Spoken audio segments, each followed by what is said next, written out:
Iran ने 5000 कश्तियां समंदर में उतार दी।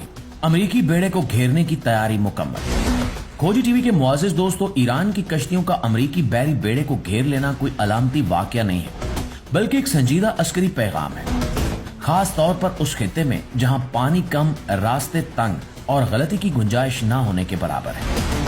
ईरान बरसों से जानता है कि वो रिवायती बहरी ताकत में अमेरिका का मुकाबला नहीं कर सकता, इसलिए इसने एक ऐसा तरीका अपनाया है जो ताकत के तवाजुन को बज़ाहिर कमजोर होने के बावजूद खतरनाक बना देता है। छोटी, तेज रफ्तार और बड़ी तादाद में मौजूद हमला आवर कश्तियां इसी हिकमत अमली का मुजाहरा है, जिन्होंने कई मौके पर अमेरिकी जंगी जहाजों को करीब से घेर कर दुनिया को चौंका दिया। ईरानी बहरी अफवाज और खास तौर पर पासदारान इनकलाब की बहरी शाख के पास हजारों की तादाद में स्पीड बोट्स मौजूद है। मुख्तलिफ अंदाजों के मुताबिक ये तादाद 3000 से 5000 के दरमियान हो सकती है। ये कश्तियां साइज में छोटी मगर किरदार में निहायत जारहाना है। कुछ एंटीशिप मिसाइलों से लैस हैं, कुछ पर रॉकेट लॉन्चर नस्ब है, जबकि बाज में टारपीडो जैसे हथियार भी मौजूद हैं। इनका सबसे बड़ा फायदा यही है कि ये आम रेडार पर आसानी से नजर नहीं आती और इनकी रफ्तार इतनी ज्यादा होती है कि ये लम्हों में अपनी समत बदल सकती है, जिससे बड़े जंगी जहाजों के लिए इन पर निशाना बांधना मुश्किल हो जाता है।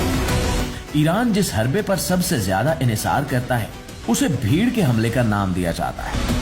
इसमें दर्जनों बल्कि सैकड़ों कश्तियां एक साथ मुख्तलिफ समतों से दुश्मन की तरफ बढ़ती हैं। मकसद ये नहीं होता कि एक ही हमले में अमेरिकी जंगी जहाज को डबो दिया जाए, बल्कि उसके दिफाई निजाम को उलझाना, उसके रेडार और सेंसर पर दबाव डालना और फैसला करने के लिए दस्तयाब वक्त को इंतहाई कम कर देना शामिल है। आबनाए हरमज जैसे तंग और हसास समुद्री रास्तों में ये हिकमत अमली कहीं ज्यादा खतरनाक हो जाती है, क्योंकि वहां बड़े जहाजों के लिए बचाव की गुंजाइश महदूद होती है। नाज़रीन, दूसरी जानिब अमेरिकी बैरियर भी किसी हद तक इस खतरे के लिए तैयार है। एक मुकम्मल कैरियर स्ट्राइक ग्रुप के पास तय दर तय दिफाई निजाम होता है। मुख्तलिफ अकसाम के मिसाइल, करीब फासले पर मार करने वाले खुदकार हथियार, हेलीकॉप्टर, ड्रोन और लड़ाका त्यारे हर वक्त अलर्ट रहते हैं। इसके अलावा अमेरिका के पास इलेक्ट्रॉनिक जंगी सलाहियतें भी हैं, जो दुश्मन की कश्तियों के राब्ते, नेविगेशन और मवासलाती निजाम को मुतासिर कर सकते हैं। इसके बावजूद ये कहना हकीकत से दूर होगा कि अमेरिका 100% यकीन के साथ ऐसे किसी अचानक और बड़े हमले को मुकम्मल तौर पर नाकाम बना सकता है। अगर हमला गैर मुतवक्के हो, कश्तियां बहुत ज्यादा हो और समुद्री रास्ता तंग हो, तो नुकसान का खतरा बहरहाल मौजूद रहता है। दूसरी जानिब ये बात भी इतनी ही वाज़ेह है कि सिर्फ स्पीड बोट्स के जरिए एक मुकम्मल तौर पर फाल अमेरिकी कैरियर स्ट्राइक ग्रुप को तबाह करना निहायत मुश्किल काम है।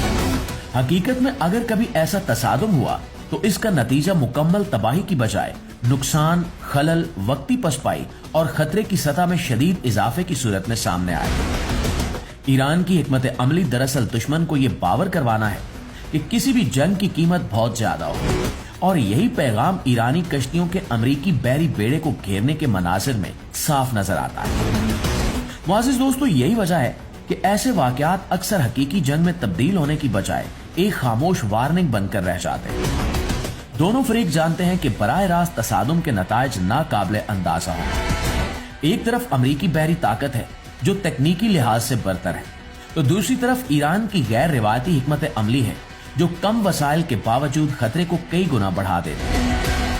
इसी खौफ के तवाजुन की वजह से छोटी कश्तियां भी आलमी खबरों की जीनत बन जाती हैं और बड़े बड़े जंगी जहाज भी मोहतात रवैया इख्तियार करने पर मजबूर हो जाते हैं।